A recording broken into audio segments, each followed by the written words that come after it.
¿Cuánto vale la dignidad de una niña de 14 años? En mi caso, fueron 5 fichas de dominó y una botella de mezcal. Ese fue el precio que mi padre consideró justo en una noche oscura de 1953, cuando la luna se escondía detrás de las nubes, como si no quisiera presenciar la monstruosidad que estaba por suceder. Perdóneme por mi falta de cortesía. Siempre me olvido de presentarme antes de ahondar en los recuerdos que llevo como heridas abiertas. Mi nombre es Antonia Milagros. Hoy tengo 87 años. Cada arruga de mi rostro cuenta una historia de supervivencia. Irónico, ¿no? Antonia significa invaluable, precisamente yo, que tampoco valoraban. Decidí contar mi historia hoy porque me di cuenta de que el silencio puede doler tanto como las palabras nunca dichas.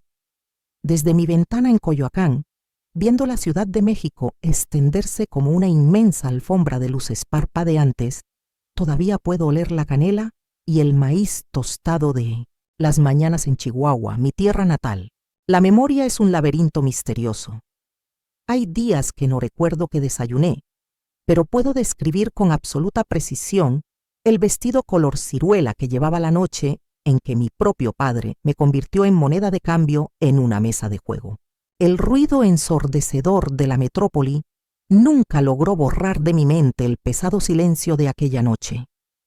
Era un silencio que asfixiaba, que helaba el alma, que paralizaba hasta el canto de los grillos nocturnos. El cielo esa noche parecía un manto negro bordado con brillantes diamantes, tan hermoso y tan lejano como la libertad que nunca imaginé que perdería. Cuando cierro los ojos, todavía puedo escuchar el tintineo de vasos, las risas groseras, el raspar de las sillas en el piso de tierra de la cantina del viejo Rodrigo y el sonido hueco de las fichas de dominó. Ese maldito sonido de las piezas golpeando en la madera desgastada de la mesa. Cada token representaba una parte de mi existencia que se comercializaba sin mi consentimiento o conocimiento. ¿Sabes lo que me desgarra el alma después de tantas décadas? No fue la traición de mi padre, ni siquiera el cruel destino que me esperaba. Era la expresión del rostro de mi madre cuando todo sucedió. Una mirada inexpresiva y resignada, como si supiera que este día inevitablemente llegaría, como si todas las mujeres de nuestra familia estuvieran predestinadas a ser moneda de cambio en algún momento de sus vidas. Era un ciclo perverso que parecía imposible de romper. Quizás te preguntes por qué decidí desenterrar estos recuerdos ahora, después de tantos años de guardarlos en lo más profundo de mi ser. Ayer, mientras caminaba por el mercado La Merced, vi a una chica. Tenía aproximadamente 14 años, la edad que tenía en ese momento fatídico. Sostuvo con fuerza la mano de su abuela. Sus ojos brillantes se llenaron de sueños y posibilidades. Por un instante, solo un breve momento, me vi en esa chica. Pero en lugar de sentir el dolor que me había acompañado durante décadas, sentí esperanza, porque ella albergaba algo que me fue arrebatado brutalmente, la posibilidad de elegir tu propio camino. Por eso estoy aquí, sentado en esta desgastada mecedora, mirando la puesta de sol entre los edificios de concreto que han reemplazado las humildes casas de adobe que conocí en mi juventud. No quiero que mi historia muera conmigo, enterrada junto a otras injusticias que el tiempo ha intentado borrar. No quiero que del silencio y la resignación nazcan otras Antonias Milagros. Me ha llevado años procesar cada palabra que comparto, décadas comprenderla. El dolor se ha convertido en sabiduría y ahora es necesario impartir sabiduría. Chihuahua en los años 50 era como un lugar suspendido entre dos mundos. Por un lado, tradiciones ancestrales tan arraigadas como los cactus que salpicaban nuestro árido paisaje. Por el otro, la promesa de modernidad que llegaba en oleadas a través de la radio y las historias contadas por los viajeros. Nuestra casa estaba en las afueras del pueblo, una sencilla construcción de adobe, con techo bajo y piso de tierra. Pero tenía un pequeño patio donde mi madre, doña Conceizão, cultivaba hierbas medicinales. Era una mujer pequeña de estatura, pero gigante en coraje y resistencia, de esas que se despiertan antes de que cante el primer gallo para encender el fuego y preparar las tortillas, y solo descansan cuando se lava y guarda el último plato. Mi padre, Gabriel, trabajaba como vendedor ambulante. Recorría los pueblos vecinos vendiendo de todo: cintas, botones, telas y sobre todo ilusión. Era un hombre de presencia imponente, con una sonrisa que podía convencer hasta al comprador más desconfiado. Cuando regresaba después de varios días de viaje, siempre traía algo especial: una cinta de colores para el pelo, un trozo de tela brillante o un caramelo confitado. En esos momentos, él era el padre que cualquier hija desearía tener. Pero estaba el otro Gabriel, el que desaparecía durante días, a veces semanas, y regresaba oliendo a alcohol y fracaso. En estas ocasiones mi madre me mandaba a mi habitación y permanecía en la cocina esperando que pasara la tormenta. Me tapé los oídos con fuerza, pero todavía escuchaba los gritos, el sonido de objetos rompiéndose y el llanto reprimido de mi madre. Antes de continuar con mi historia, queridos amigos que me observan, me gustaría agradecerles por tomarse el tiempo de escuchar los recuerdos de esta anciana. Si mi historia te está tocando el corazón, deja un comentario compartiendo qué momento te ha impactado más hasta ahora. Tu opinión es muy importante para mí, y si aún no te has suscrito al canal, hazlo ahora mismo. Pulsa el botón de suscripción para no perderte ninguna de las historias reales que compartimos aquí. Cada entrada es como un abrazo que recibo de ti, dándome fuerzas para seguir revelando estos dolorosos recuerdos. Ahora volvamos a mi historia, que lamentablemente apenas comienza a revelar sus sombras más profundas. Éramos solo nosotros tres en esa humilde casa. Mi madre había tenido otros hijos, pero ninguno sobrevivió más allá de los primeros meses. Dios sabe lo que hace, murmuró, pasando su mano callosa por su vientre, que tantas veces había crecido y arrugado. Hoy, con la sabiduría que me han aportado los años, pienso que quizás yo hubiera sido mejor así. Menos almas para llevar el peso de nuestro destino familiar. En la pequeña escuela del pueblo, yo era una de las pocas niñas que todavía asistía a clases. La mayoría ya había abandonado sus estudios para ayudar en la casa o trabajar en el campo. Don Ignacio, mi maestro, siempre decía que yo tenía un don especial para las letras.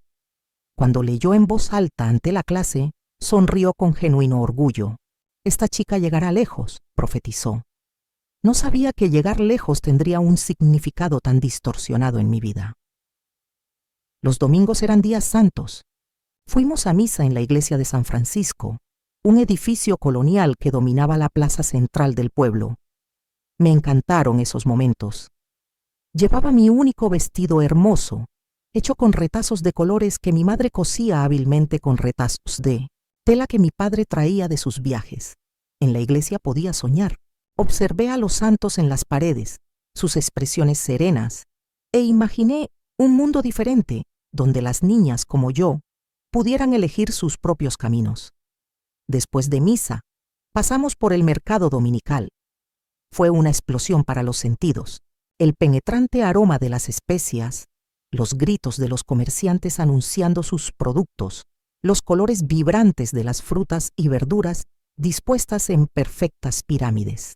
Mi madre regateaba cada centavo, estirando el poco dinero que teníamos para comprar lo esencial para la semana. A veces, cuando me sobraba alguna moneda, compraba un trozo de caramelo de calabaza confitado para compartirlo de camino a casa.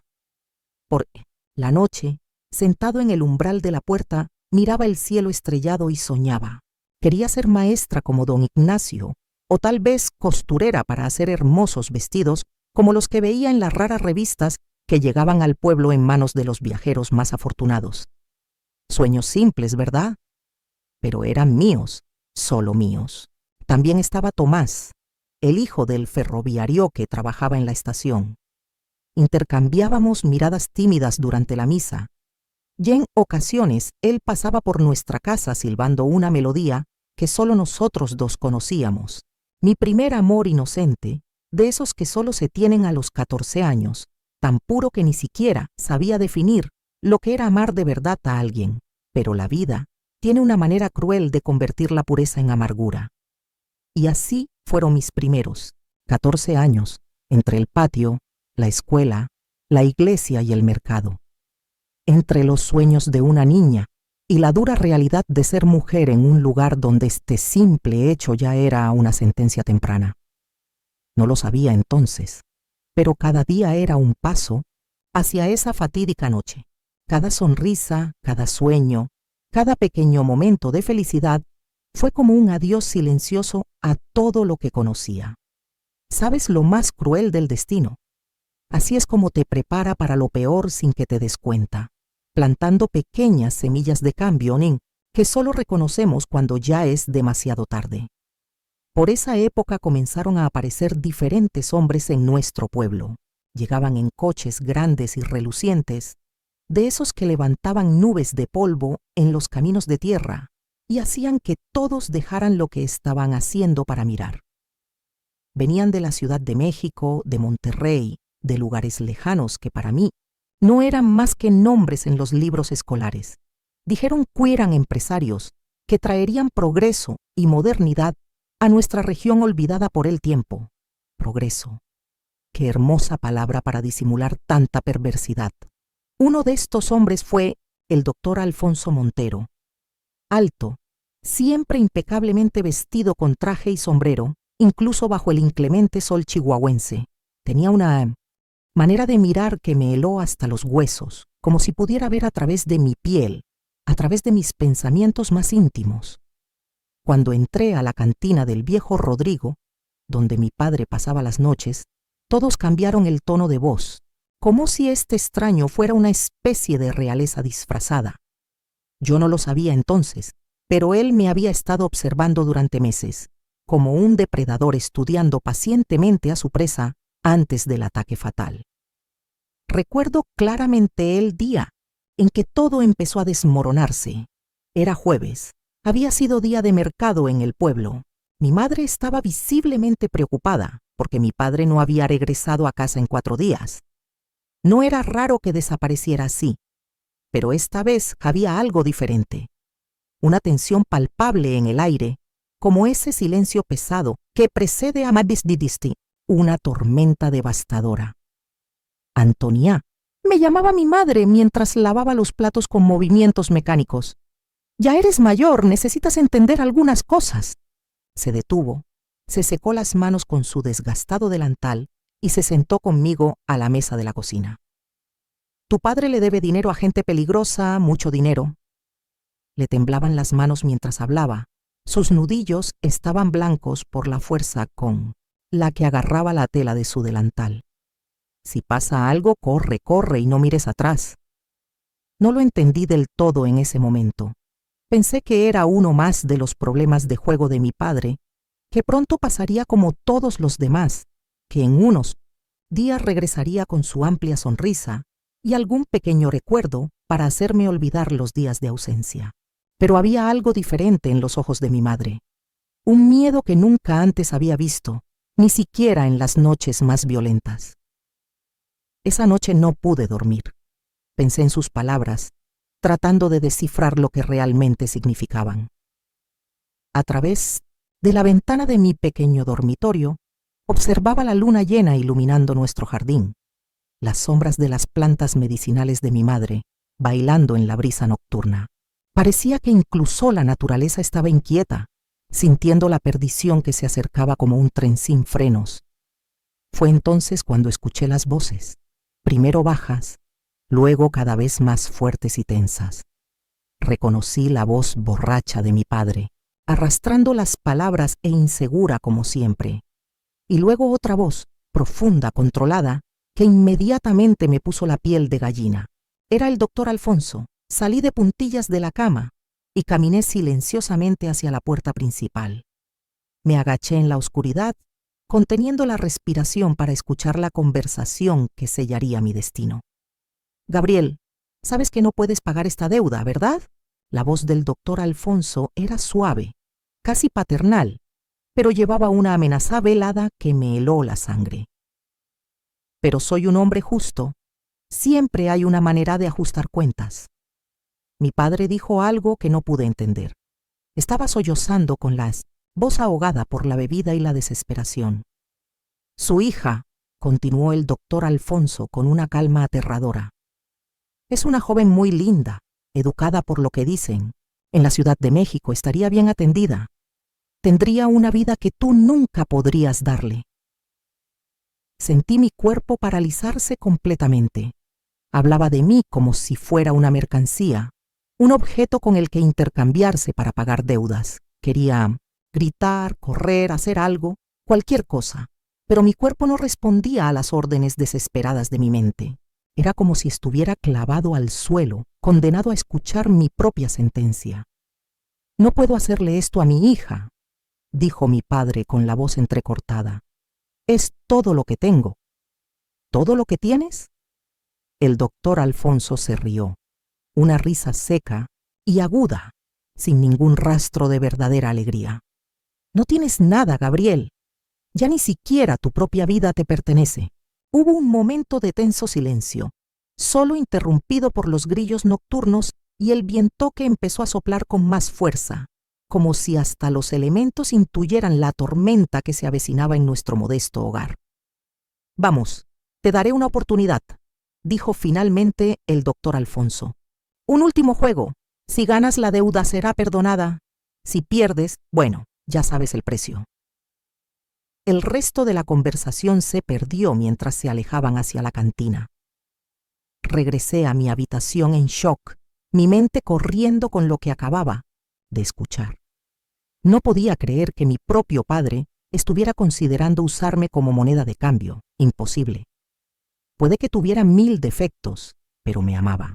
Él no me haría eso, no podría hacerlo, pero mientras yacía en mi cama, escuchando cómo se levantaba el viento afuera, una voz dentro de mí dijo que sí, que lo haría, porque él había hecho cosas similares antes, porque la adicción era más fuerte que cualquier amor, porque en este mundo cruel, el valor de las mujeres como yo no se medía por su inteligencia o carácter, sino por lo que los hombres podían obtener a través de ellas. Si hubiera sabido entonces que esa sería mi última noche en esa cama, mi última noche de inocencia, habría hecho muchas cosas diferentes. Habría abrazado a mi madre con más fuerza, oliendo su aroma a hierbas y tierra húmeda. Habría respirado más profundamente el aire puro de mi patria. Me hubiera despedido de cada rincón de esa humilde casa que, a pesar de todo, fue mi refugio. Le habría dejado una nota a Tomás explicándole por qué no nos volveríamos a ver después de la misa del domingo, pero el destino no nos dice cuándo va a cambiar nuestras vidas. Simplemente nos arranca de lo conocido y nos arroja al abismo de lo incierto, sin tiempo para preparativos ni despedidas. La noche siguiente, un viernes que quedó imborrable en mi memoria, se presentó con un cielo lleno de pesadas nubes. El calor era sofocante, de esos que hacen sudar hasta las paredes. Mi madre estaba más tranquila que de costumbre, removiendo una olla de frijoles que llevaba horas lista. Sus ojos rojos e hinchados revelaron que había estado llorando todo el día, escondiéndose para que yo no me diera cuenta. Alrededor de las 7 de la tarde, mi padre llegó a casa. A diferencia de otras veces, no estaba borracho. Estaba sobrio, pero con una mirada extraña y perdida, como si su alma ya hubiera abandonado su cuerpo, dejando solo un cascarón vacío impulsado por la culpa y la cobardía. «Prepárate, Antonia», dijo sin mirarme a los ojos. «Salgamos». «Gabriel, por el amor de Dios», suplicó mi madre, apretando su brazo desesperadamente. «No hagas eso. Debe haber otra manera». La empujó con fuerza, haciéndola caer al suelo de tierra. Fue la primera vez que vi a mi padre ser violento con ella frente a mí. Siempre sucedía lejos de mis ojos, como si la ignorancia de alguna manera me protegiera de la brutal realidad de nuestra familia. «¡Prepararse!», me gritó, con el rostro contorsionado en una máscara de desesperación e ira. «Ponte ese vestido color ciruela y si alguien te pregunta, tienes 18 años, ¿entendido?». Me temblaban tanto las manos que apenas podía abrocharme el vestido. Ese mismo vestido color ciruela que tanto me gustaba, que llevaba a misa y en ocasiones especiales. El vestido que mi madre había cosido con tanto cariño, utilizando tela que mi padre había traído de uno de sus viajes más largos. Mientras me preparaba, escuché los sollozos reprimidos de mi madre en la cocina. Cada sollozo era como un cuchillo clavándose en mi joven pecho, todavía incapaz de comprender plenamente la magnitud de la traición que estaba a punto de sufrir. La cantina del viejo Rodrigo estaba a 15 minutos de nuestra casa, pero esa noche el viaje pareció durar una eternidad. Mi padre estaba al frente, pisando con firmeza como quien va a la guerra. Lo seguí, tropezando con mis propias piernas, sintiendo mi corazón latir tan fuerte que pensé que explotaría en cualquier momento. El viento se había arreciado y traía el olor de una lluvia inminente. Cuando llegamos, el comedor era diferente. Las mesas habituales habían sido retiradas, dejando solo una en el centro, iluminada por una lámpara de queroseno. A su alrededor, 4 hombres jugaban a las cartas, el aire viciado por el humo de los cigarrillos y los puros. Entre ellos reconocí al doctor Alfonso, impecable con su traje ligero, un puro colgando de la comisura de la boca y sus ojos fríos calculando cada movimiento. «Ah, Gabriel», sonrió al vernos. «Y esta debe ser la joven Antonia, aún más hermosa de cerca». Su mirada me recorrió de arriba abajo, como si estuviera evaluando un animal en una subasta. Sentí que me invadía una oleada de náuseas y, por un momento pensé que me iba a desmayar allí mismo. «Terminemos con esto», dijo mi padre arrastrando una silla para sentarse a la mesa de juego. Las siguientes horas fueron una confusión de cartas repartidas, fichas cambiando de manos, vasos chocando contra la desgastada mesa de madera. Me quedé en un rincón como una estatua, viendo cómo se jugaba mi vida en una mesa de dominó. El doctor Alfonso lo interpretó con calma, casi aburrido, como si supiera exactamente cómo terminaría la noche. De vez en cuando levantaba la vista de sus fichas de dominó y me dedicaba esa sonrisa fría que me perseguiría durante años. Una sonrisa que no llegó a sus ojos, que permanecieron duros como 2 piedras negras, impenetrables, calculadores. Alrededor de medianoche sucedió. Mi padre apostó sus últimas 5 fichas en una mano. «Todo», dijo, con la voz temblorosa y las manos sudando tanto que dejaron marcas de humedad en las fichas de dominó. El doctor Alfonso ni siquiera pestañeó. Colocó la misma cantidad de fichas en el centro de la mesa, con una tranquilidad que solo confirmó mis sospechas de que todo había sido manipulado desde el principio. «Gané», exclamó mi padre, revelando sus piezas con una sonrisa triunfante, sus ojos brillando con esperanza renovada. El doctor Alfonso esperó unos segundos, saboreando el momento, antes de bajar lentamente sus piezas, como un verdugo que prolonga el sufrimiento de su víctima. «No, no ganó», dijo simplemente, revelando una combinación superior. El silencio que siguió fue ensordecedor. Mi padre miró las piezas como si no entendiera lo que había pasado, como si por un momento creyera que todo era solo una pesadilla de la que pronto despertaría. Luego, en un movimiento repentino, volteó la mesa, esparciendo piezas y fichas por el suelo de la cantina. «¡Hiciste trampa!», gritó, lanzándose hacia el doctor Alfonso con los puños cerrados. 2 hombres enormes, en los que ni siquiera me había fijado antes, aparecieron desde las sombras y agarraron a mi padre por los brazos, inmovilizándolo por completo. El doctor Alfonso se levantó tranquilamente, se ajustó el traje como si nada hubiera pasado y encendió otro cigarro. El fuerte aroma saturó aún más el aire ya viciado de la habitación. «Gabriel, Gabriel», dijo con perversa calma, «siempre has sido un jugador terrible, pero un trato es un trato». Chasqueó los dedos y un tercer hombre me agarró del brazo con una fuerza que me dejaría moretones durante días. «La chica viene conmigo». «¡No!», grité, tratando de liberarme. Mis uñas se clavaron en cualquier superficie que pude encontrar. «Papá, no permitas esto, por favor». Pero mi padre no me miró. Mantuvo los ojos fijos en el suelo, donde las fichas de dominó aún estaban esparcidas como pequeñas tumbas blancas y negras que enterraron mi infancia para siempre. «Una última cosa», dijo el doctor Alfonso, arrojando una botella de mezcal a los pies de mi padre, «para ayudarte a olvidar». Me sacaron a arrastras de la cantina y mis uñas dejaron marcas profundas en el marco de la puerta mientras intentaba resistir lo inevitable. La última imagen que tuve de mi padre fue de él arrodillado en el suelo, agarrando esa botella como si fuera su única salvación en el mundo. El mundo se derrumbó en ese momento, literalmente. Una fuerte lluvia comenzó a caer. Tan pronto como me colocaron dentro de un gran y lujoso auto negro, las gotas golpeaban el cristal con violencia, como si hasta el cielo llorara por mi inocencia perdida, por mi infancia robada. Grité, pateé, golpeé las ventanas con todas las fuerzas que pude reunir, pero fue inútil. El coche estaba insonorizado. Mis gritos no saldrían de ese espacio estrecho y asfixiante que se convertiría en mi prisión ambulante. El doctor Alfonso se sentó a mi lado, encendiendo otro cigarro. El fuerte olor intensificó aún más las náuseas que ya sentía. «Cálmate, Antonia», dijo. Su voz era tan fría como hielo pulido. «Esta histeria no le conviene a una joven tan hermosa».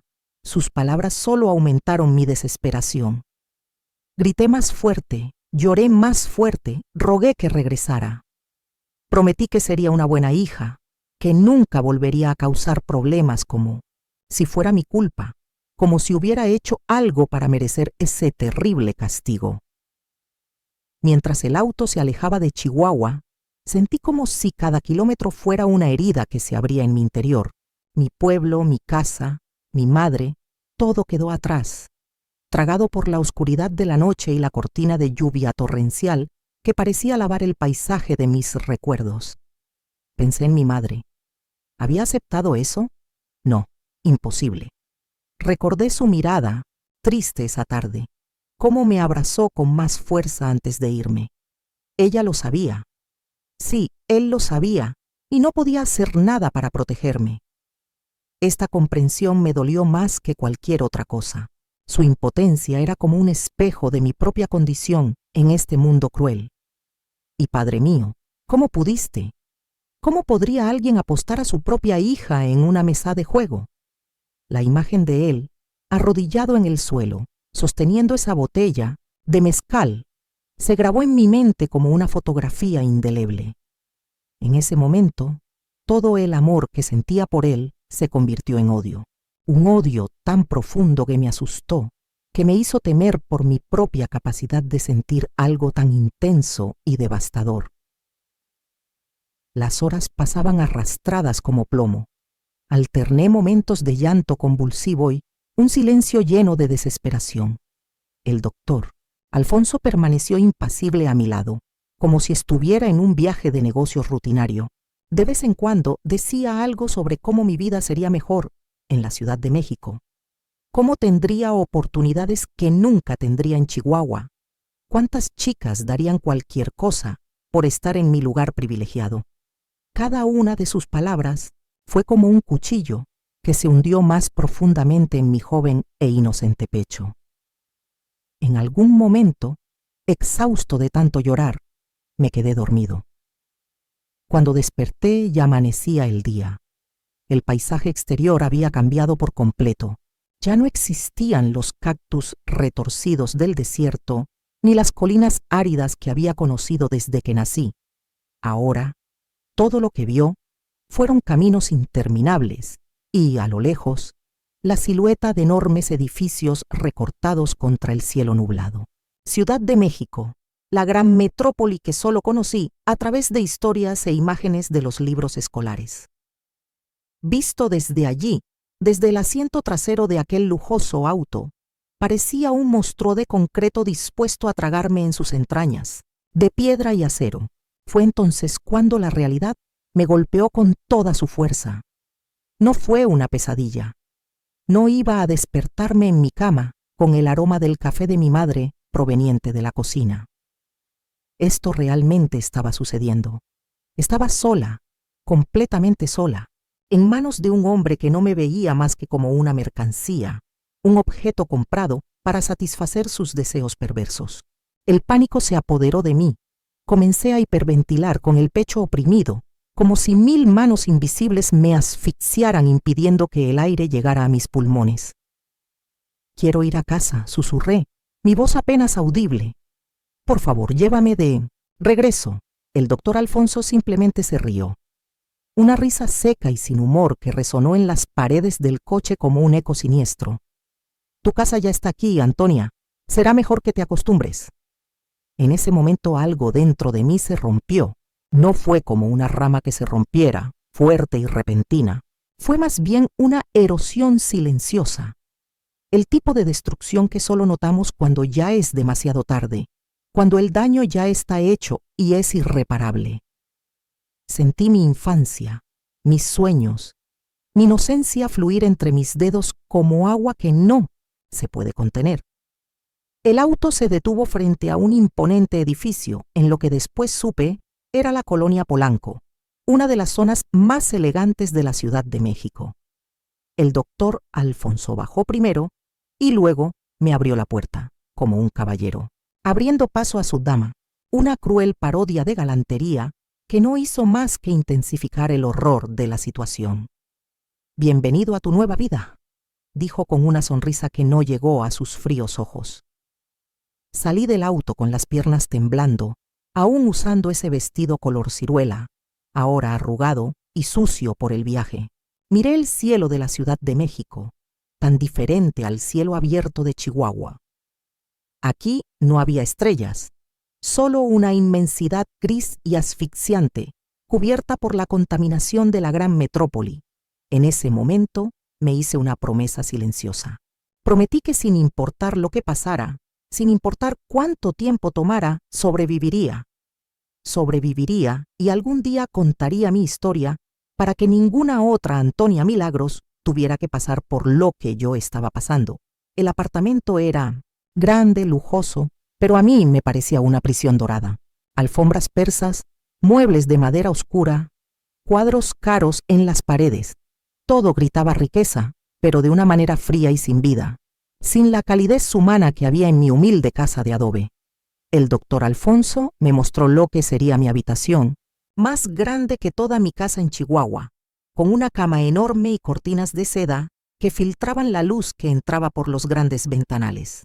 «Te gustará aquí», dijo, como si me estuviera haciendo un favor inconmensurable. «Mañana compraremos ropa nueva. Les presentaré la ciudad. Pero por hoy, descansen». Tan pronto como la puerta se cerró detrás de él, me desplomé en el suelo. Lloré hasta que no me quedaron más lágrimas, hasta que me dolió la garganta de sollozar. Cuando finalmente logré levantarme, vi mi reflejo en el enorme espejo de la habitación. No me reconocí. La chica de Chihuahua había quedado atrás en algún lugar de ese camino sin fin. En su lugar, había una joven con ojos muertos, como si la vida ya hubiera sido succionada de su cuerpo, dejando solo un caparazón vacío. Los días que siguieron fueron una confusión de nuevas experiencias, todas igualmente aterradoras. El doctor Alfonso me llevó a tiendas caras, restaurantes elegantes, salones de belleza. En cada lugar me presentó como su protegido, siempre con esa sonrisa fría en sus finos labios. La gente miraba con curiosidad, algunos con lástima, otros con envidia. Nadie preguntó nada. Conseguí ropa nueva, zapatos, joyas. Me cortaron el pelo y lo peinaron de forma sofisticada. Me trataron y pintaron las uñas. Desde fuera parecía una muñeca de lujo. Por dentro estaba muriendo lentamente. Un pedazo de mi alma se iba cayendo con cada día que pasaba en esa prisión dorada. Una semana después de mi llegada, el doctor Alfonso organizó una fiesta en el apartamento. Hombres con traje, mujeres con vestidos caros y joyas brillantes. Me presentaron como la principal atracción de la noche. Mi nueva adquisición, decía, riendo como si hubiera contado un chiste especialmente ingenioso. Los hombres me miraron con un deseo apenas disimulado. Las mujeres con una mezcla de desdén y curiosidad, como si yo fuera una pieza exótica en exhibición. Fue en esta fiesta que entendí completamente lo que estaba pasando. Las miradas de los hombres, las conversaciones susurradas, las negociaciones realizadas en rincones oscuros. No era un protegido, era una mercancía comprada para ser utilizada y eventualmente desechada cuando el doctor Alfonso se cansara de mí o encontrara un reemplazo más joven, más fresco e inocente. Esa noche me encerré en el baño y vomité hasta que no quedó nada en mi estómago. Miré por la ventana, pensando en saltar. Estábamos en el piso 13, al menos habría sido rápido, pero algo me detuvo. Esa promesa me la hice el día de mi llegada. Yo sobreviviría. Tuve que sobrevivir. Las semanas pasaban arrastradas como caracoles. El doctor Alfonso aparecía de vez en cuando, siempre con regalos caros y palabras vacías. Aprendí a sonreír, sin alegría, a asentir sin escuchar realmente. Mi cuerpo estaba ahí, pero mi mente vagaba, volviendo siempre a Chihuahua, al olor de la tierra húmeda después de la lluvia, al canto de los pájaros en el patio trasero. Un día, aproximadamente un mes después de mi llegada, recibí una visita inesperada. Era doña Pilar, la ama de llaves del apartamento. Entró en mi habitación sin llamar, llevando una bandeja con té.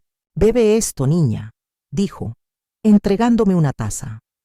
Su acento era fuerte, norteño como el mío. «Te hará bien». Miré con recelo el líquido oscuro, temiendo que fuera algún tipo de trampa. «¿Qué es esto?» «Té de valeriana con un poco de brandy», respondió sentándose en el borde de la cama. «Para calmar tus nervios y tu estómago. Sé que te has sentido mal». Bebí el té en silencio, sintiendo el calor extenderse por todo mi cuerpo, provocando una ligera y reconfortante somnolencia. Doña Pilar me miró con una mezcla de lástima y comprensión, como si pudiera ver a través de mi alma herida.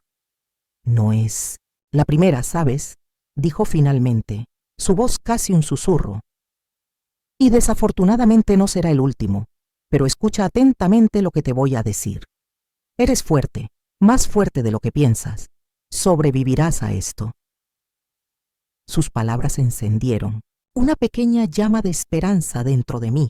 Fue la primera vez desde que llegué que alguien me trató como a un ser humano, no como un objeto para exhibir y usar.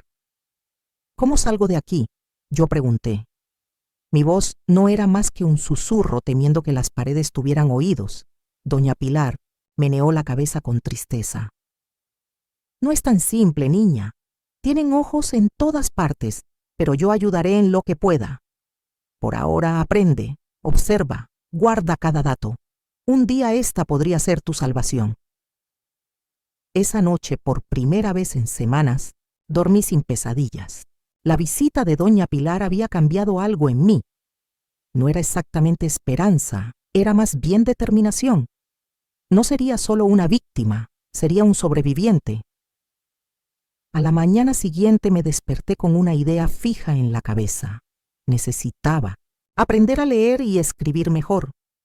En la escuela de Chihuahua solo había aprendido lo básico. Aquí, en este nuevo mundo cruel, el conocimiento sería poder. Le pedí libros al doctor Alfonso. Parecía sorprendido pero complacido, tomando mi petición como una señal de que finalmente me estaba adaptando a mi nueva vida. «Veo que te estás aclimatando», dijo, trayendo una pila de libros al día siguiente. «Muy bien, eso me agrada». Empecé a devorar los libros uno tras otro. Cada palabra que aprendí fue una pequeña victoria. Cada historia que leía era una ventana a un mundo más allá de esos lujosos muros que me mantenían prisionero. Improvisé en mi habitación con lo que tenía a mano, organizando los libros por temas, creando mi propio sistema de estudio. Luego, pasaba horas leyendo y aprendiendo, absorbiendo conocimientos como una esponja sedienta. Los libros se convirtieron en mi refugio y mi arma. Comencé con novelas sencillas, pero pronto pasé a obras más complejas: historia, geografía, matemáticas, ciencias. Cada nuevo conocimiento era una pequeña victoria contra el sistema que intentaba mantenerme ignorante y sumiso. Doña Pilar observaba mis esfuerzos con aprobación silenciosa, a veces trayendo libros que no estarían en la lista aprobada por el doctor Alfonso, libros sobre los derechos de las mujeres, sobre la resistencia, sobre cómo el mundo estaba cambiando afuera, mientras yo permanecía encerrada en esa jaula dorada. Pero no todo fueron libros y estudios. Hubo días malos, días en los que la realidad de mi situación me golpeó con toda su fuerza. Esos días me encerraba en el baño y lloraba en silencio, dejando correr el agua de la ducha para amortiguar mis sollozos. Pensé en mi madre, mi padre, la vida que había dejado atrás en Chihuahua. La nostalgia era como un dolor físico constante y agudo, una espina en el corazón que nadie podía quitar. Fue durante una de estas crisis que tuve mi primer enfrentamiento directo con el doctor Alfonso. Llegó sin previo aviso, encontrándome en medio de un llanto convulsivo sentado en el suelo de mi habitación, rodeado de libros esparcidos como islas de salvación en un océano de desesperación. Su voz era fría cuando me preguntó qué estaba pasando, sugiriendo que ya debería haber superado esta fase de adaptación, que era hora de comportarme de acuerdo con mi nuevo puesto. Algo dentro de mí explotó. Toda la ira, todo el miedo, toda la frustración que había estado reprimiendo durante meses se desbordó como un río que se desborda después de una tormenta devastadora. Le grité, preguntándole cómo podía superar que me trataran como a un objeto, que mi propio padre me vendiera y que me quedaran atrapadas en este apartamento como un animal en exhibición. ¿Cómo supero esto?, grité, con la cara roja de furia. ¿Cómo puedo olvidar que soy un ser humano y no algo que se puede comprar y vender? Me miró sorprendido por mi arrebato de coraje. Por un momento vi algo en sus ojos: miedo. Pero pronto su expresión volvió a la normalidad, esa máscara de indiferencia que también conocía. «Ten cuidado, Antonia», dijo en voz baja y amenazadora. «Estás aquí por elección de tu padre. Podría haberte dejado en esa ciudad miserable, sin futuro ni perspectivas. En cambio te di una vida de lujo. Deberías estar agradecido». Sus palabras solo aumentaron mi furia, pero aún así encontré la fuerza para resistir. No físicamente, sabía que sería inútil y peligroso, sino mental y emocionalmente. Me negué a que me rompieran, a convertirme en lo que él quería, una muñeca obediente, sin voluntad propia. En los días siguientes caí en una profunda depresión. Pasé horas tirado allí mirando al techo, sintiéndome sucio, usado, como si mi alma hubiera sido irremediablemente contaminada. Fue doña Pilar quien me sacó de este estado de letargo. Una mañana entró a mi habitación y me ordenó que me levantara, que yo era más fuerte que eso, que no iba a dejar que nadie me doblegara. Luego me contó su propia historia. Como había venido del interior de Oaxaca hace décadas, también fue engañada por promesas de una vida mejor. Cómo había sobrevivido a abusos y explotación similares a los que estaba experimentando. Pero había sobrevivido, dijo, con los ojos brillando con una mezcla de dolor y orgullo. Y yo también sobreviviría. Pero para hacer eso necesitaba ser inteligente, usar lo que tenía a mi favor. «Abre los ojos, niña», me dijo con firmeza. «Observa, aprende, sé consciente de todo. El conocimiento es la única arma que nadie te puede quitar». Sus palabras fueron como una bofetada de la realidad. Me di cuenta de que tenía dos opciones. Podía ceder a la desesperación o podía utilizar mi situación para aprender, crecer y finalmente escapar. Elegí la segunda opción. Empecé a prestar más atención a las conversaciones que se producían a mi alrededor durante esos eventos sociales. Políticos, empresarios, celebridades, Todos tenían sus secretos, sus debilidades. Y comencé a recopilar esta información como si fueran tesoros, almacenándolas en mi memoria para el día en que pudiera utilizarlas. Aprendí a leer a las personas, a comprender sus motivaciones, sus deseos ocultos. Descubrí que podía manipular sutilmente situaciones, dirigir conversaciones, plantar ideas. Era un juego peligroso, pero era la única manera de mantener la cordura, de sentir que tenía cierto control sobre mi vida, aunque fuera mínimo. Un día, durante uno de estos eventos sociales en el departamento, conocí a Carolina. Ella era como yo, otra protegida de un hombre poderoso, un político influyente cuyo nombre se repetía con reverencia en los círculos en los que nos movíamos. Al principio nos acercamos con cautela, siempre conscientes de los ojos vigilantes que nos rodeaban, pero pronto descubrimos una conexión, un entendimiento mutuo que solo aquellos que han pasado por experiencias similares podrían tener. Carolina se convirtió en mi aliada, mi confidente. Intercambiamos información, nos apoyamos mutuamente.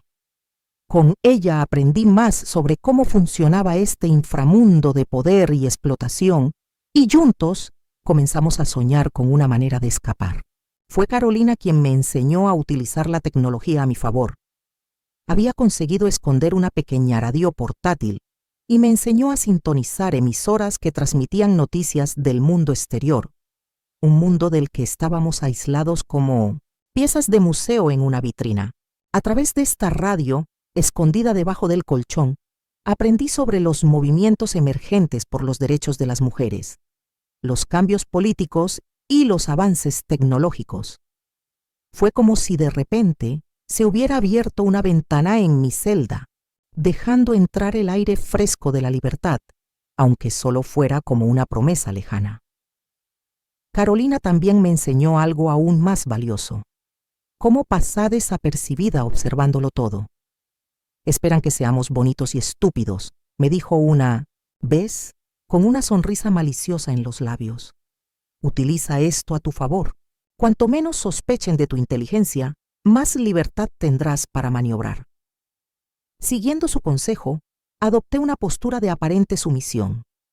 Sonreía dulcemente, asentía, hacía comentarios superficiales cuando esperaban que hablara, pero detrás de la máscara de la ingenuidad, mi mente trabajaba sin cesar, analizando, calculando, planificando.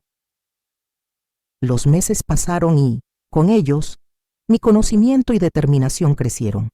Aprendí el lenguaje del poder, los códigos silenciosos que regían ese mundo de apariencias y privilegios. Cada libro que leí, cada conversación que escuché discretamente, cada noticia captada por la radio oculta, todo se convirtió en piezas de un rompecabezas que me ayudaría a encontrar una salida a ese laberinto dorado. Una noche, casi 10 meses después de mi llegada, el doctor Alfonso me dijo que saldríamos para un evento especial. Una cena en casa de un político importante, alguien cuyo nombre se mencionaba como posible futuro presidente de México. Dijo que era una oportunidad única para presentarme en círculos aún más elevados. Mientras me arreglaba, luciendo un elegante vestido azul marino comprado especialmente para la ocasión, sentí un escalofrío recorrer mi espalda. Había algo diferente. En el aire, una tensión casi palpable.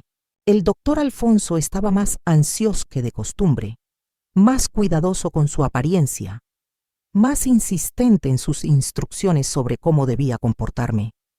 En el coche, durante el trayecto hasta la mansión del político, habló sin parar, repasando los nombres de las personas importantes que estarían presentes, recordándome que debía sonreír y parecer encantado por todo, que no debía hablar a menos que me preguntaran directamente. Esta noche es crucial, Antonia, me dijo, sujetándome la barbilla con fuerza, obligándome a mirar directamente a sus fríos ojos. No me decepciones. La mansión del político era como un palacio, infinitamente más lujosa e imponente que el apartamento del doctor Alfonso. Jardines meticulosamente cuidados, fuentes de mármol, esculturas importadas de Europa, una legión de empleados uniformados circulando silenciosamente entre los invitados. Era un mundo de opulencia que me dejó momentáneamente deslumbrado, a pesar de toda mi determinación de permanecer impasible. El anfitrión, don Héctor, era un hombre corpulento de unos 60 años, con cabello gris, impecablemente peinado, y ojos pequeños y astutos que parecían evaluar a cada persona como un bien potencial. Cuando me vio, sus ojos brillaron con una codicia que ya había aprendido a reconocer. El doctor Alfonso notó este interés inmediato y sonrió satisfecho, como un comerciante que sabe que está a punto de cerrar un buen negocio. Fue entonces cuando comprendí el verdadero propósito de la noche.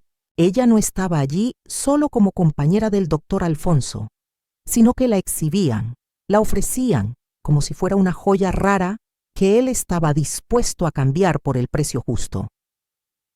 Durante la cena, sentada entre el doctor Alfonso y un joven diplomático, observé las interacciones a mi alrededor con ojos aparentemente inocentes, pero absorbiendo cada detalle. Las conversaciones giraban en torno a negocios, política y acuerdos hechos en susurros en los rincones más discretos de la sala.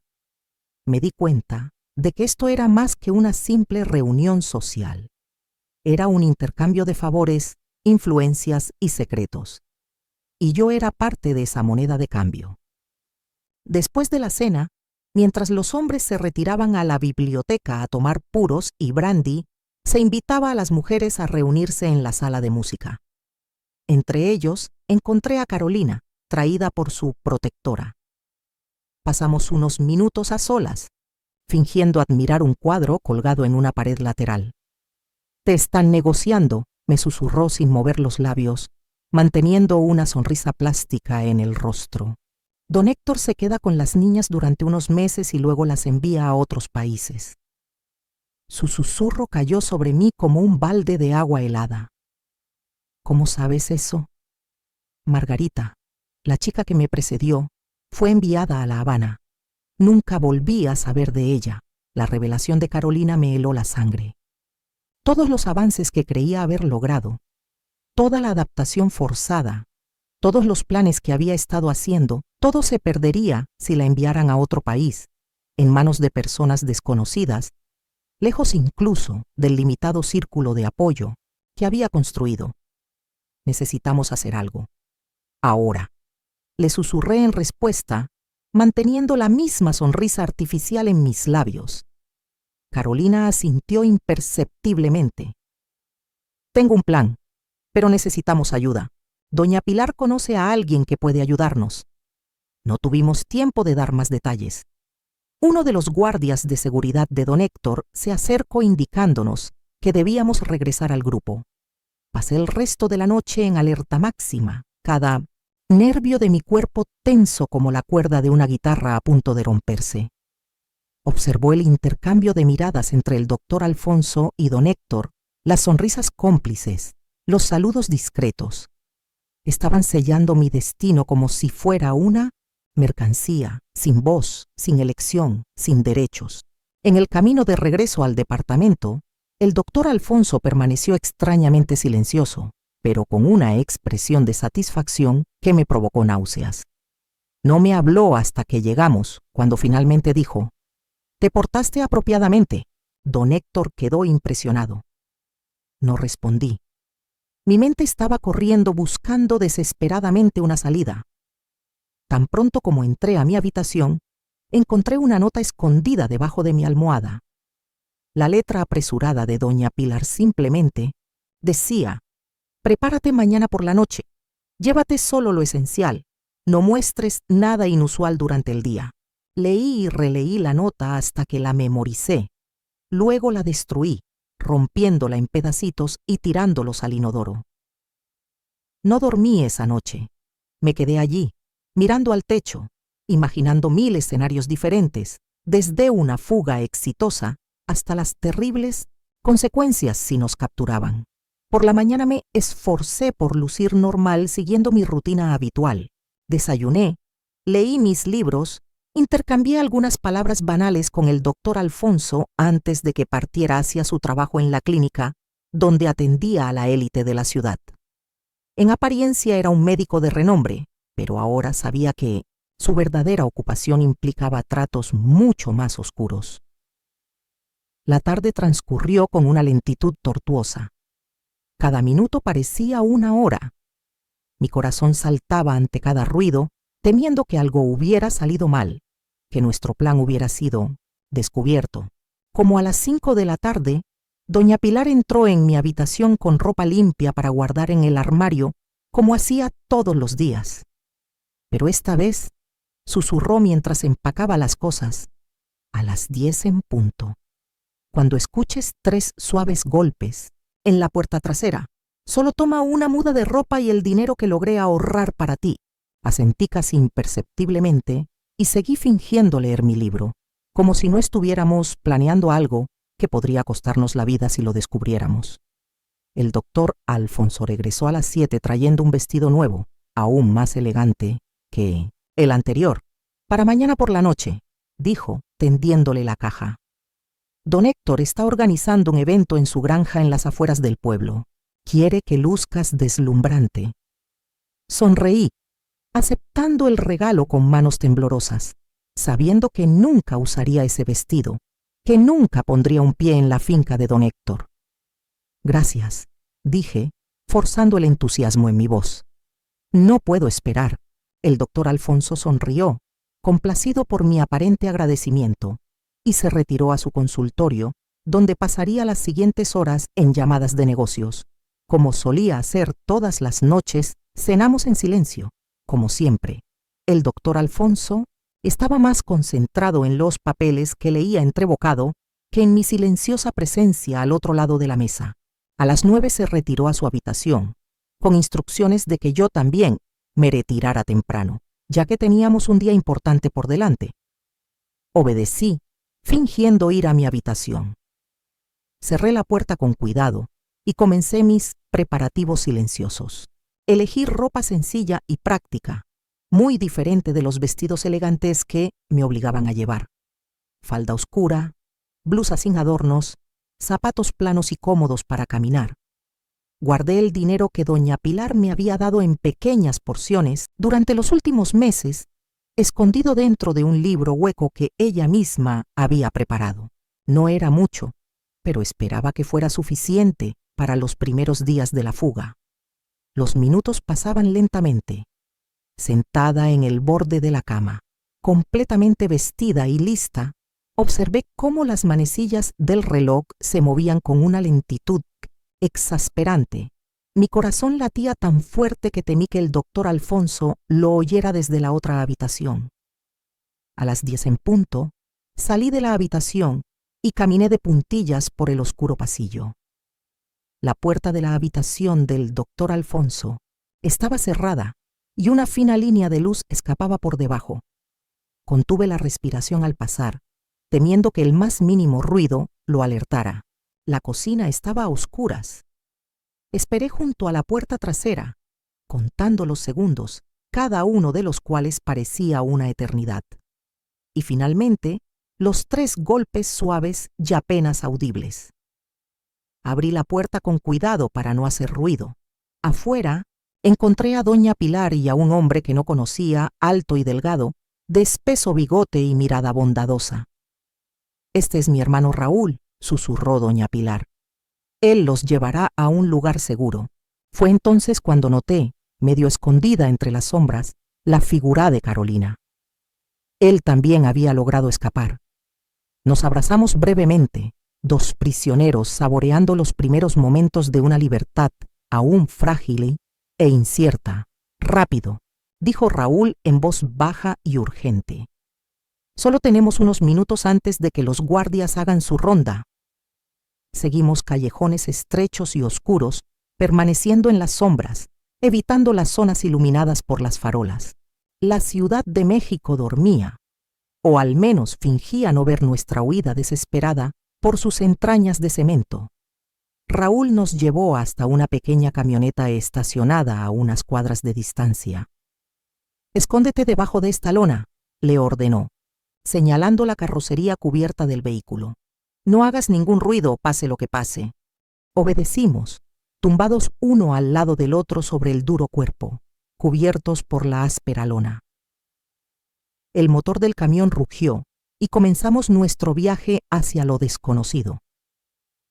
El viaje pareció durar una eternidad.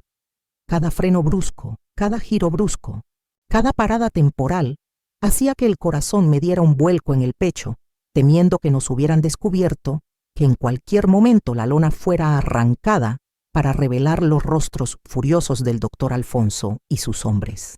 Pero seguimos adelante, dando tumbos por caminos cada vez más llenos de baches, hasta que finalmente el camión se detuvo por completo. «Ya llegamos», anunció Raúl quitando la lona. «Puedes irte ahora». Salimos, con las extremidades doloridas por el incómodo viaje, parpadeando bajo la tenue luz del amanecer. Estábamos en un pequeño pueblo rural, muy diferente de la opulencia que habíamos dejado atrás. Sencillas casas de adobe, un pequeño mercado aún cerrado, una modesta iglesia con su campana silenciosa esperando el llamado a la primera misa. «¿Dónde estamos?», preguntó Carolina mirando a su alrededor con una mezcla de alivio y aprensión. «Estamos en Teotihuacán», respondió Raúl. «A pocos kilómetros de las pirámides, aquí nadie los buscará. Mi tía tiene una pequeña posada donde se quedarán unos días hasta que decidamos cuál será nuestro próximo paso». Seguimos a Raúl por un camino de tierra hasta una casa sencilla pero acogedora, con paredes encaladas y un pequeño jardín de flores en la entrada. En la puerta nos esperaba una señora de cabello gris y rostro curtido, con ojos oscuros brillando con sabiduría ancestral. «Bienvenidos», nos dijo, abrazando primero a Carolina y luego a mí. «Soy Elena. Estarán a salvo. Aquí, al menos por ahora». La habitación que compartíamos era sencilla. 2 camas estrechas cubiertas con coloridos cubrecamas tejidos a mano, una pequeña mesa de madera y una jarra de agua fresca. Después de meses de vivir en un lujo artificial, esa simplicidad genuina me hizo sentir más como en casa que en cualquier otro momento desde que dejé Chihuahua. «¿Qué hacemos ahora?», preguntó Carolina, sentándose en el borde de la cama, su rostro una mezcla de esperanza y miedo. «¿A dónde iremos? Nos buscarán, lo sabes». Asentí, la realidad de nuestra situación cayendo sobre mí como un peso palpable. Habíamos escapado, sí, pero ¿por cuánto tiempo? El doctor Alfonso y el protector de Carolina eran hombres poderosos, con conexiones en todo México. No descansarían hasta encontrarnos, no por amor o preocupación, sino porque éramos propiedad fugitiva y la propiedad debía recuperarse a cualquier precio. «Necesitamos salir del país», dijo finalmente. Completamente cambiante. Nuevos nombres, nuevas historias, nuevas vidas. Carolina asintió, con los ojos fijos en el suelo de tierra. «¿Pero cómo? No tenemos documentos, no tenemos mucho dinero, no tenemos a dónde ir». Un suave golpe en la puerta interrumpió nuestra conversación. Era Elena, que llevaba una bandeja de chocolate caliente y pan recién horneado. «Come, descansa», dijo con voz suave. «Mañana tendremos tiempo para planificar. Raúl fue a la ciudad a buscar noticias. Pronto sabremos si han descubierto tu fuga». El chocolate era delicioso, rico y reconfortante, muy diferente del caro champán que me obligaban a beber en las fiestas del doctor Alfonso. El pan aún caliente del horno me trajo recuerdos de la cocina de mi madre en Chihuahua. Mi mamá. ¿Cómo estaría ella?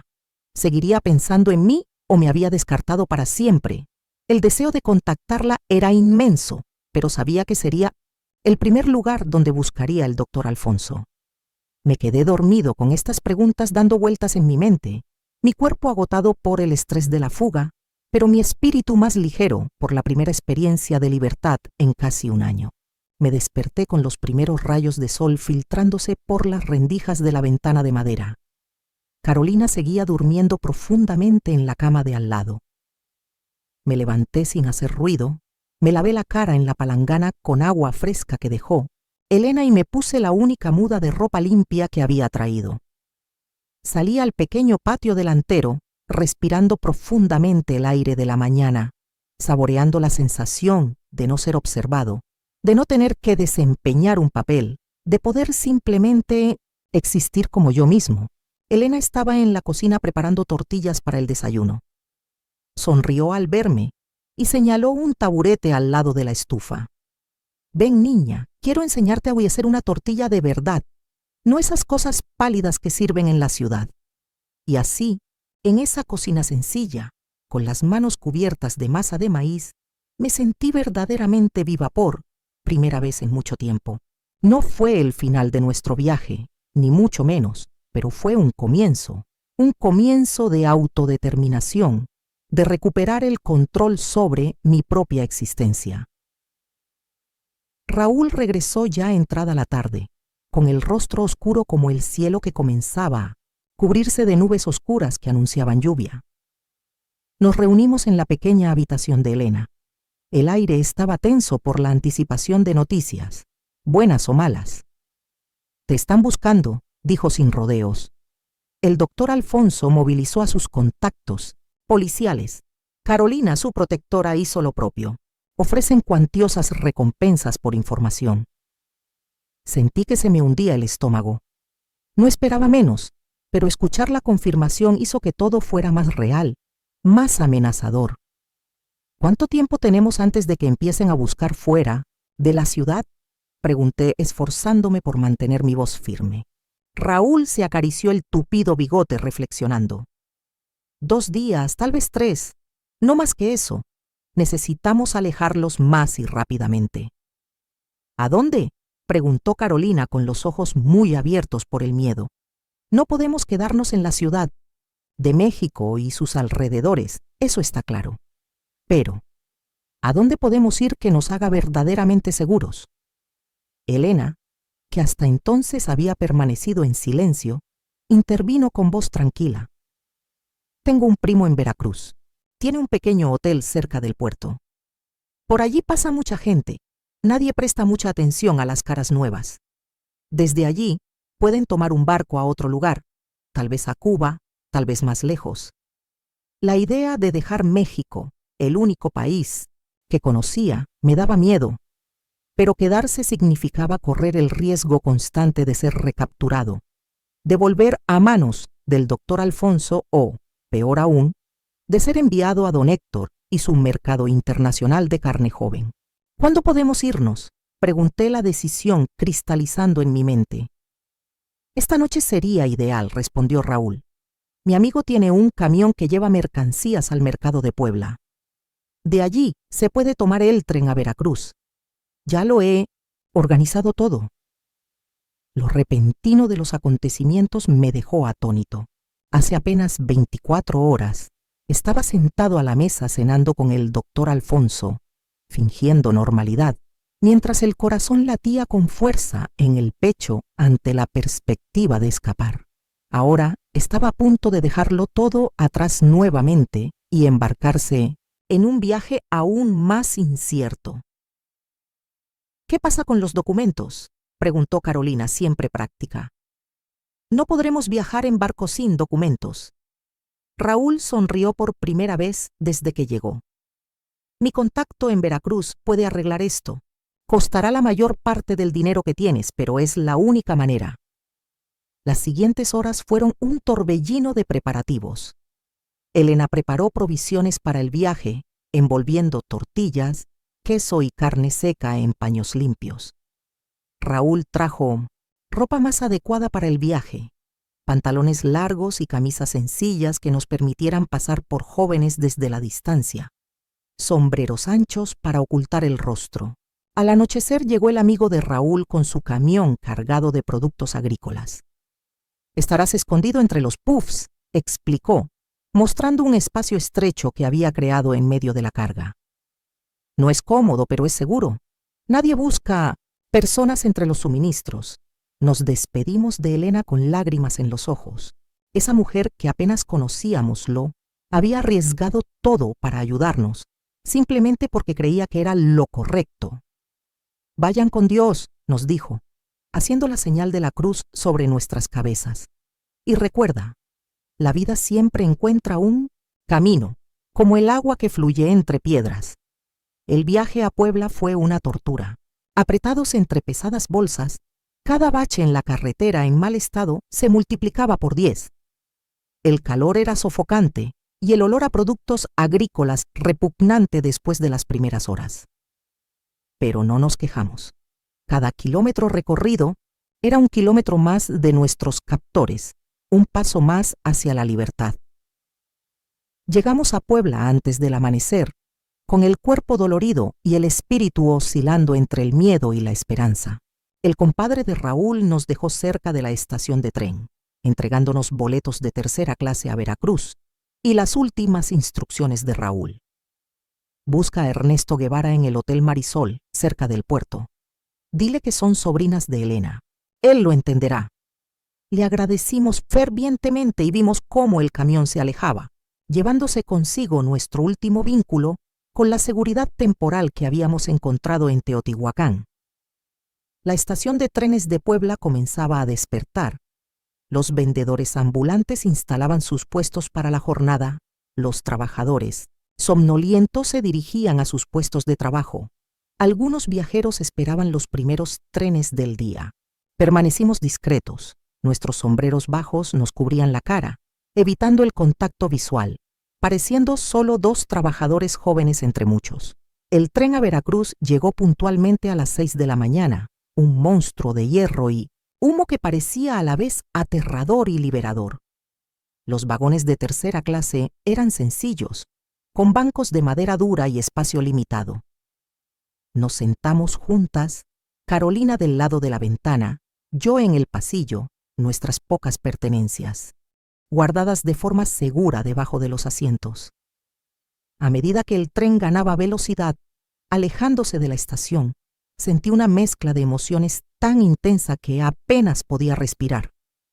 Miedo a lo desconocido, añoranza de un hogar que ya no existía, esperanza de un futuro que todavía no podía visualizar con claridad.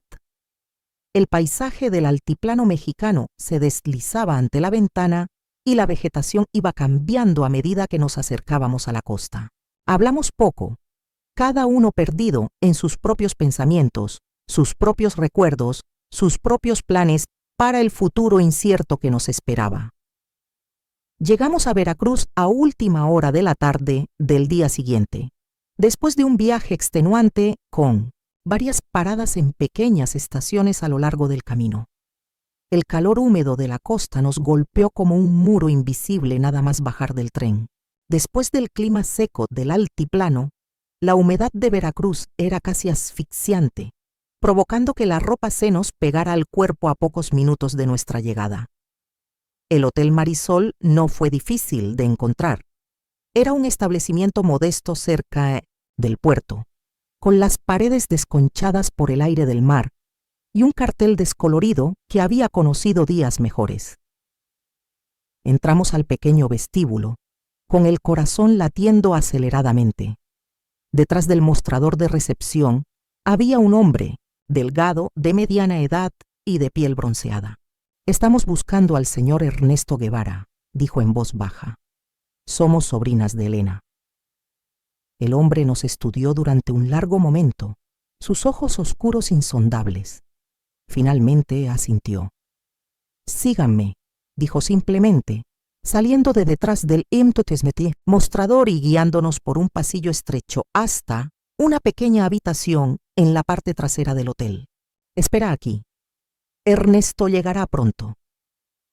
Estábamos solos en la habitación mal ventilada, decorada únicamente con una mesa de madera desgastada, algunas sillas que no combinaban y un ventilador de techo que giraba perezosamente, sin apenas mover el aire pesado. «¿Podemos confiar en él?», susurró Carolina, sus ojos inquietos explorando el sencillo ambiente.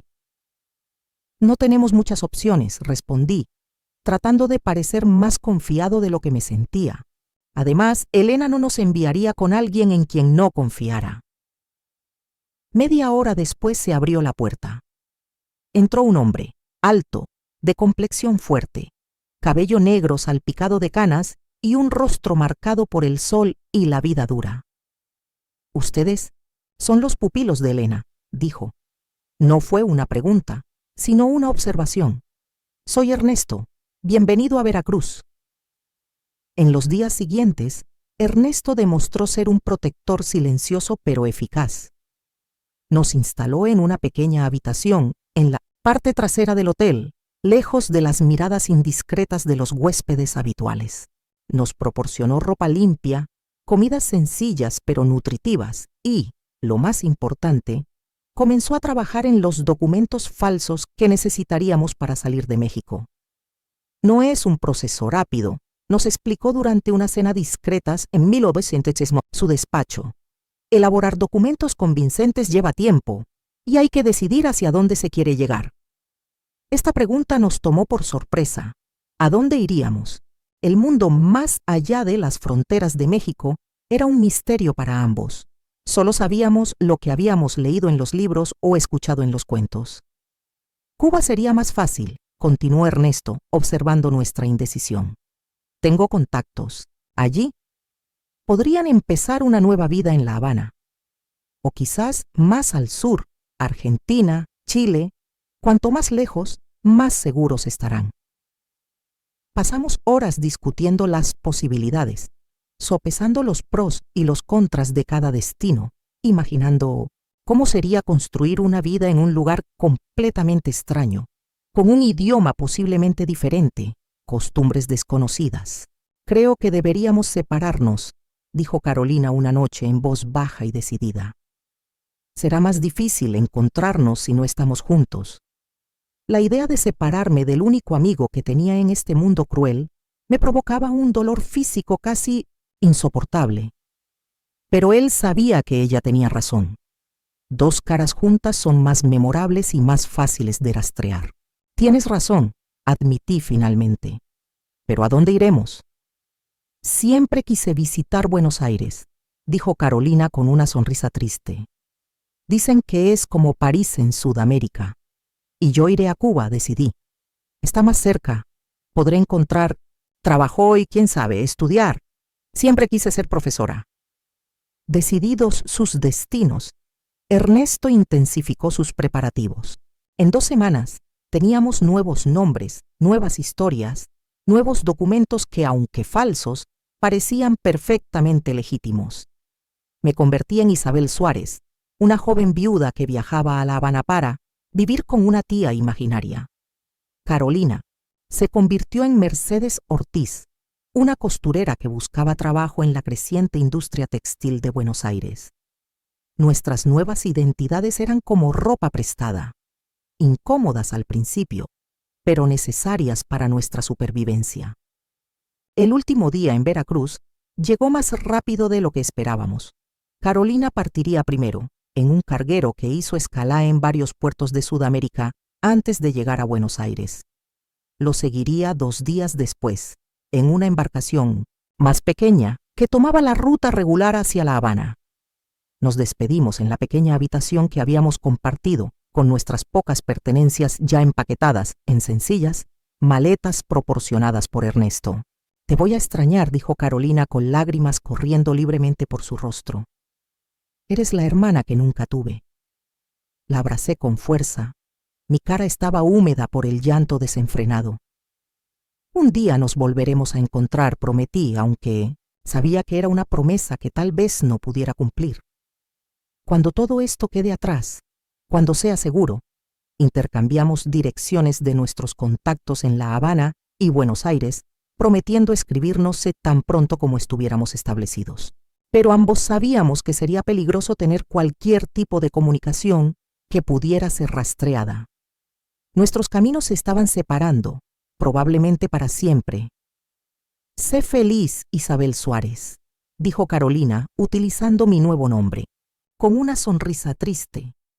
Vive la vida que te mereces, no la que te intentaron imponer. Lo mismo para ti, Mercedes Ortiz, respondí, tratando de grabar en mi memoria cada detalle de su rostro, temiendo que con el tiempo su imagen se desvaneciera, como sucede con todos los recuerdos que no son revisitados regularmente. El viaje a La Habana duró 3 días, 3 días de nerviosismo constante, temiendo que en cualquier momento alguien descubriera la falsedad de mis documentos, que la policía me esperara en el puerto cubano, que toda nuestra cuidadosa planificación se derrumbara como un castillo de arena golpeado por la marea. Pero nada de eso sucedió. Aterricé en La Habana una soleada mañana de abril de 1954, con mis pocas pertenencias en una maleta gastada y mi nueva identidad como un frágil escudo contra el mundo. La ciudad me recibió con sus violentos contrastes, la decadente elegancia de los edificios coloniales, la vivacidad de los colores, la música que parecía emanar de las mismas paredes. Seguí las instrucciones de Ernesto y encontré la casa de huéspedes de doña Consuelo, una cubana corpulenta, de ojos amables y lengua afilada. Otro mexicano huyendo de los problemas, comentó cuando me presenté. No preguntó cuáles eran estos problemas y yo no le ofrecí ninguna explicación. En ese mundo de expatriados y refugiados, todos tenían historias que preferían no contar. La habitación que alquiló era pequeña, pero limpia, con una ventana que daba a un patio interior donde ropa colorida se secaba al sol, y los niños jugaban durante el día. Por primera vez en mucho tiempo sentí algo parecido a la paz. No era felicidad, todavía no, pero era una ausencia de miedo constante que, en sí misma, parecía un lujo inimaginable. Encontré trabajo en una pequeña librería en el centro histórico de La Habana. El propietario, don Guillermo, era un anciano español que había huido de la guerra civil en su país. Quizás por eso acepté mi vaga historia de ser viuda y buscar un nuevo comienzo sin hacer demasiadas preguntas. Las horas que pasé entre libros, organizando estanterías, atendiendo clientes, recomendando títulos, fueron lo más cerca que estuve de realizar mi sueño de ser docente. No enseñó formalmente, pero compartió conocimientos, abriendo puertas a nuevos mundos a través de las páginas impresas. Poco a poco construí una vida. Una vida modesta, sí, pero mía. Hice amigos cautelosos, manteniendo siempre cierta distancia, siempre cuidando de no revelar demasiado sobre mi pasado. Aprendí a bailar ritmos cubanos, a saborear cafés fuertes y comidas picantes, a encontrar la belleza en la sencillez de mis días. De vez en cuando me sorprendía mirando por encima del hombro, sorprendida por caras que parecían vagamente familiares en la calle, temiendo que el pasado finalmente me alcanzara, pero a medida que los meses se convirtieron en años, este miedo fue disminuyendo gradualmente, sin llegar a desaparecer por completo. Solo recibí una carta de Carolina, o Mercedes, como se presentaba ahora. Llegó sana y salva a Buenos Aires, encontró trabajo como costurera en una casa de alta costura, alquiló un pequeño departamento y comenzó a construir su propia versión de una nueva vida. No me respondas, decía al final de la carta. Es más seguro de esta manera. Solo debes saber que estoy bien y que siempre te consideraré mi hermana, no de sangre, sino de alma. Guardé esa carta como un tesoro, releyéndola en momentos de más profunda soledad, cuando el anhelo por todo lo que había perdido amenazaba con consumirme. En 1956 conocí a Miguel, un profesor de música que frecuentaba la librería en busca de partituras y libros sobre compositores clásicos. Era un hombre amable, con una sonrisa fácil y ojos que parecían verme verdaderamente, no como un objeto de deseo o posesión, sino como un ser humano completo. Nuestra amistad poco a poco se convirtió en algo más profundo. Cuando finalmente le conté la verdad sobre mi pasado, sentada en un banco del malecón, mirando la puesta de sol sobre el mar, me tomó de las manos y dijo simplemente: «Lo que importa no es de dónde venimos, sino hacia dónde vamos. Y quiero ir a donde tú quieras». Nos casamos en una ceremonia sencilla en la primavera de 1957. Solo unos pocos amigos cercanos, la suave música de la guitarra de Miguel, las flores silvestres que decoraban el pequeño altar de la iglesia. No había familia en ninguno de los lados. La suya había permanecido en España cuando llegó a Cuba huyendo del régimen de Franco. El mío era un capítulo cerrado en mi vida que rara vez me permitía revisitar. Nos instalamos en una casa modesta, en las afueras de La Habana, con un pequeño jardín donde planté hierbas medicinales, recordando las enseñanzas de mi madre. Miguel enseñó música en una escuela local y también particularmente a niños de familias más ricas. Continué en la librería, habiendo sido ascendido a gerente cuando don Guillermo empezó a tener problemas de salud que le impedían estar presente diariamente. Construimos una vida juntos, basada en el respeto y la comprensión mutuos. Miguel nunca me presionó para hablar de mi pasado más allá de lo que voluntariamente compartí. Acepté mis pesadillas nocturnas, mis momentos de profunda melancolía, mis ocasionales sobresaltos cuando alguien se parecía vagamente al doctor Alfonso en las calles de La Habana. La revolución cubana trajo cambios que afectaron directamente nuestras vidas. Con la nacionalización de muchos negocios, la librería de don Guillermo se transformó en un centro cultural gubernamental. Me mantuvieron como administrador, pero ahora respondía ante los funcionarios estatales. Miguel tuvo que adaptar su plan de estudios para incluir más música revolucionaria y menos composiciones occidentales. Nos adaptamos, como nos habíamos adaptado a tantas otras circunstancias. La vida seguía, con sus altibajos, sus alegrías y sus tristezas. En 1960 nació nuestra hija Elena. Le puse el nombre de la mujer que me ayudó a escapar, cuya bondad me había permitido llegar a este momento, sosteniendo en mis brazos una nueva vida, un nuevo comienzo. Al mirar esa carita perfecta, le prometí, en silencio, que ella nunca sabría el tipo de dolor y humillación que había experimentado. Crecería libre, fuerte, dueña de su propio destino. Los años pasaron, cada uno trayendo sus propias alegrías y desafíos. Elena creció como una flor silvestre, fuerte y decidida, con la sensibilidad musical de su padre y lo que Miguel llamó mi terquedad indomable. La inscribí en la mejor escuela que pudimos encontrar, la animé a leer, a cuestionar, a nunca aceptar limitaciones impuestas por los demás. Puedes ser lo que quieras ser, le dijo una y otra vez. Nunca dejes que nadie te diga lo contrario.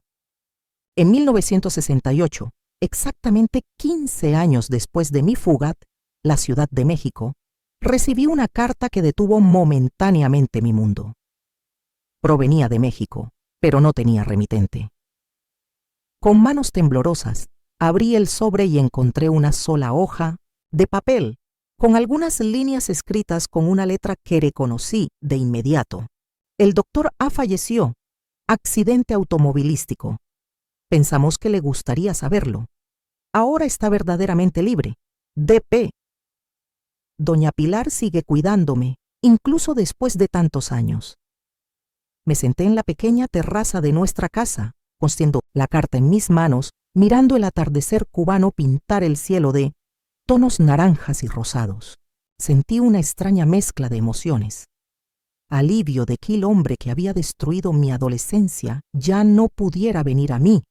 Una ira persistente porque había tenido una muerte rápida en lugar de la justicia que merecía y, sorprendentemente, una sensación de cierre que no sabía que todavía necesitaba. Miguel me encontró allí, todavía perdido en sus pensamientos. Sin hacer preguntas, se sentó a mi lado y me tomó la mano. Era todo lo que necesitaba en ese momento. Ni palabras, ni preguntas, solo la presencia sólida y reconfortante de alguien que me amaba por lo que era, no por lo que podía brindar. La vida siguió su curso inexorable. Elena creció hasta convertirse en una joven brillante, decidida a estudiar medicina. Para curar a las personas, mamá, no para lastimarlas, dijo con la inocencia de quien desconoce el verdadero significado de sus palabras. En 1975 logramos enviarla a estudiar a España, aprovechando los vínculos familiares de Miguel. La separación fue dolorosa, pero necesaria. Cuba, bajo el régimen de Castro, ofrecía oportunidades limitadas para alguien con la mente inquieta y el espíritu independiente de nuestra hija. En la década de 1980, después de la muerte de Miguel, por un cáncer que lentamente lo consumió, decidí que era hora de poner fin a mi exilio autoimpuesto. Elena estaba afincada en España, casada con un médico catalán, madre de 2 hijos. Ya no había nada que me impidiera regresar a Cuba, y un profundo anhelo por mi patria comenzó a manifestarse con creciente fuerza. Regresé a México en 1985, ya no como Antonia Milagros, la asustada niña de Chihuahua, ni como Isabel Suárez, la viuda de La Habana, sino como una mujer de 46 años que había visto y vivido más de lo que muchos experimentan en su vida. Mi primer destino fue Chihuahua. Quería ver si quedaba algo de mi pasado, algún vínculo con la vida que había sido brutalmente truncada en aquella fatídica noche de 1953. Encontré nuestra antigua casa en ruinas, el techo derrumbado, las paredes de adobe, regresando lentamente a la tierra de la que habían surgido. No había señales de mi madre ni de mi padre. Los vecinos más antiguos me contaron que doña Conceizão había muerto pocos años después de mi desaparición, sumiéndose poco a poco en una tristeza que nadie podía penetrar. Mi padre se había ido al norte, a la frontera con Estados Unidos, y nunca regresó. Visité el cementerio local y encontré la sencilla tumba de mi madre, solo con su nombre y las fechas talladas en la piedra erosionada. Me arrodillé allí, dejando que las lágrimas fluyeran libremente por primera vez en muchos años. Lágrimas por la niña que fui, por la madre que perdí, por el reencuentro que nunca sucedería. Finalmente me instalé en la Ciudad de México, en la colonia Coyoacán, donde alquilé un pequeño departamento con un balcón que me permitía ver pasar la ciudad. Irónicamente, elegí voluntariamente vivir en la misma ciudad a la que me habían llevado por la fuerza hace tantos años. Pero ahora era diferente. Ahora era mi elección, mi decisión. Trabajé como traductora y correctora para una pequeña editorial, utilizando las habilidades lingüísticas que había perfeccionado durante mis años en Cuba. Los fines de semana impartía clases de alfabetización para mujeres adultas en un centro comunitario local. Era mi forma de luchar, aunque modestamente, contra el sistema que había intentado convertirme en una mercancía. El conocimiento es poder, me había enseñado doña Pilar, y yo transmití esa lección. A principios de los años 90, Elena vino a visitarme con sus hijos, mis nietos. Verlos correr por las calles de la Ciudad de México, libres, felices, ajenos al oscuro pasado que había precedido a su existencia, me produjo una sensación de triunfo que ninguna venganza podría proporcionarme. La historia no se había repetido. Se había roto el ciclo de abuso y silencio. A lo largo de los años, intenté varias veces encontrar a Carolina, ahora Mercedes. Envié cartas a la dirección de Buenos Aires que me había dado, pero nunca recibí respuesta. Busqué guías telefónicas, consulté registros de inmigración e incluso contraté a un investigador privado cuando mi situación financiera lo permitió. Nada. Era como si hubiera desaparecido por completo, absorbida por la nueva identidad que se había creado, o tal vez, pensé en las noches más oscuras, ella no había sido tan afortunada como yo en su fuga. No había encontrado su propio Miguel, su propio camino hacia la curación. Queridos amigos que me han acompañado hasta aquí, gracias por compartir este viaje conmigo. Si mi historia te tocó el corazón, suscríbete al canal para conocer otras voces que, como la mía, tienen recuerdos que necesitan ser escuchados. Sus historias también merecen ser contadas. Comparte en los comentarios qué despertó en ti esta narrativa, qué aprendiste de ella. Cada inscripción, cada comentario es un abrazo de bienvenida para esta anciana que encontró en compartir una forma de curación. Juntos, formamos una comunidad de memoria y esperanza.